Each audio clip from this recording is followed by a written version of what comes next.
Andrea Brillantes, pababayaan na ng ABS-CBN matapos ang contract signing ng Katniel.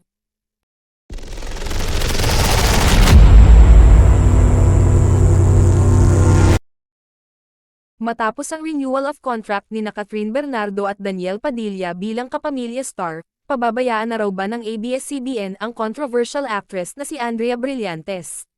Sa OG Diaz Showbiz Update, tinanong ng co-host na si Tita Jegs kung may next project pa bang nakahilera kay Andrea matapos ang senior high. Ani OGD, base sa nakausap niya sa management ng ABS-CBN, hindi pababayaan ng Kapamilya Network si Andrea. Magkakaroon daw ng sequel ang senior high na pinagbibidahan nito.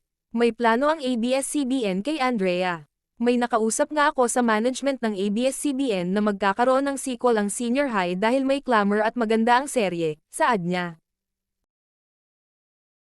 Kaya, sila uli ang mga bida.